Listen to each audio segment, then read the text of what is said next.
प्रिय विद्यार्थियों, मैं डॉक्टर मूलचंद माली, एसोसिएट प्रोफेसर, मांगीलाल बागड़ी राजकीय महाविद्यालय नोखा। प्रिय छात्रों, जैसा कि आप सबको विदित है, पूर्व में जो अपने व्याख्यान थे वो मेंडलिज्म और आनुवंशिकता से रिलेटेड थे। उन व्याख्यान में हमने मेंडलिज्म और वंशागति के नियम, मेंडलिज्म की शब्दावली, टर्मिनोलॉजी ऑफ मेंडलिज्म, मेंडल के आनुवंशिकता के नियम के बारे में जानकारी प्राप्त की। आज हम इनकम्प्लीट डोमिनेंस, अपूर्ण प्रभाविता के बारे में अध्ययन करेंगे। अपूर्ण प्रभाविता के बारे में पढ़ने से पूर्व हमें जीन इंटरेक्शन, जीन अन्योन्य क्रिया के बारे में जानकारी होनी आवश्यक है। मेंडल के अनुसार प्रत्येक गुण या लक्षण का निर्धारण एक जोड़ी निर्धारकों या कारकों के द्वारा किया जाता है, जिनको आजकल हम जीन्स कहते हैं। वर्तमान में यह स्पष्ट हो गया है, एक गुण के नियंत्रणकारी जीन एक जोड़ी से अधिक हो सकते हैं। अर्थात कोई भी एक लक्षण या एक गुण है, उसका निर्धारण एक जोड़ी से अधिक जीन्स के द्वारा किया जा सकता है। एक लक्षण अनेक जीन्स के द्वारा नियंत्रित हो सकता है। ऐसी स्थिति में उस लक्षण की अभिव्यक्ति सभी जीनों की सामूहिक क्रिया के द्वारा नियंत्रित होती है।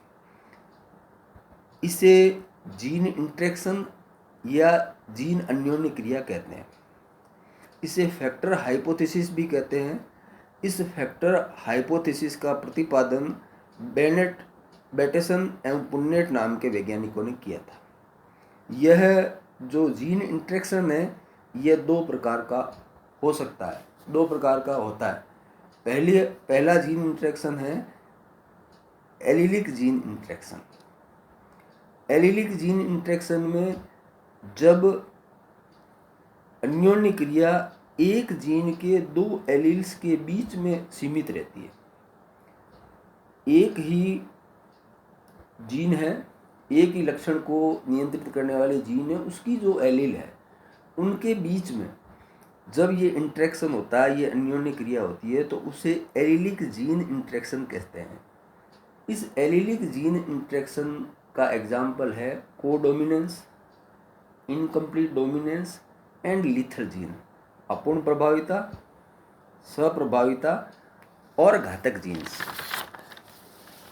दूसरा प्रकार जो है वो नॉन एलीलिक जीन इंटरेक्शन का है, जो आगे के जो व्याख्यान है उसमें हम इसका अध्ययन करेंगे। जब जीनों की पारस्परिक क्रिया एक ही गुणसूत्र में स्थित विभिन्न जीन्स अथवा अलग अलग गुणसूत्रों पर स्थित विभिन्न जीन्स के बीच में होती है, तो उसे नॉन एलीलिक जीन इंटरेक्शन या अंतराजीनी अन्योन्य क्रिया कहते हैं। आज हम जो एलीलिक जीन इंटरेक्शन है, एलीलिक जीन इंटरेक्शन के बारे में, उसका जो उदाहरण है इनकम्प्लीट डोमिनेंस, अपूर्ण प्रभाविता के बारे में अध्ययन करेंगे। अपूर्ण प्रभाविता में मेंडल ने यह देखा था कि एक जो जीव है उसमें किसी एक लक्षण को नियंत्रित करने वाली जो जीन होती है, उसके दो रूप होते हैं, एक प्रभावी और दूसरी अप्रभावी। जब शुद्ध प्रभावी लक्षण वाले पौधे और शुद्ध अप्रभावी लक्षण वाले पौधों के मध्य संकरण कराया जाता है, तो F1 जो संकर प्राप्त होते हैं उसमें प्रभावी लक्षण ही प्रकट होता है और इसे प्रभाविता का नियम कहते हैं। मगर ये जो सभी पौधे हैं उनमें ये सही नहीं होता।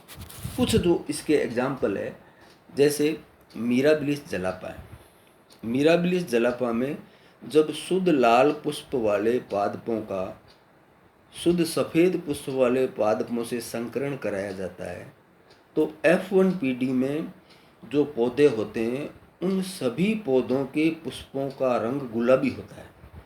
यहाँ पर जो लालपन की जीन है वो अपने आप को पूर्ण रूप से प्रकट नहीं कर पाती, और सफ़ेद रंग की जो जीन है वो भी अपने आप को पूर्ण रूप से प्रकट नहीं कर पाती।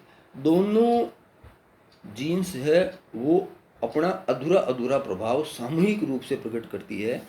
इसे अप्रभाविता या इनकम्प्लीट डोमिनेंस कहते हैं। F1 के जो संकर पौधे होते हैं उनमें पिंक फ्लावर मिलते हैं।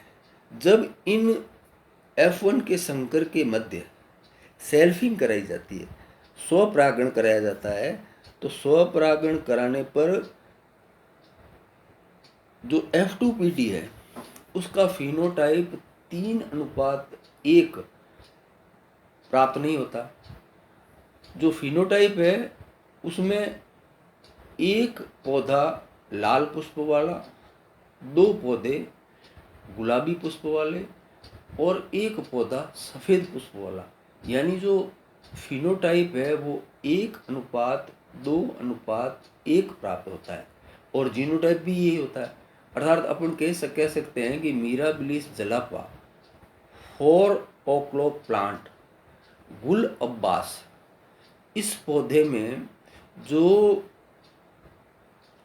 F2PD है उस F2PD के अंदर फिनोटाइप जीनोटाइप में बदल जाता है। ये अपूर्ण प्रभाविता का एक संकर क्रॉस का उदाहरण है। दूसरा जो उदाहरण है, उस दूसरे उदाहरण में हम जैसा ये सामने चेकरबोर्ड मेथड में दिखाया गया है कि शुद्ध लाल पुष्प वाले पादपों के मध्य और शुद्ध सफ़ेद पुष्प वाले पादपों के मध्य जब संकरण कराया जाता है तो F1PD के पुष्प होते हैं वो गुलाबी प्राप्त होते हैं। F1PD में सेल्फिंग कराई गई तो 4 तरह के कॉम्बिनेशन प्राप्त हुए। एक प्रकार का पौधा लाल रंग के पुष्प वाला, 2 पौधे गुलाबी पुष्प वाले और एक पौधा सफ़ेद पुष्प वाला। द्विसंकर क्रॉस का एक उदाहरण है जो अपूर्ण प्रभाविता का है, स्नैपड्रैगन प्लांट होता है। स्नैपड्रैगन प्लांट में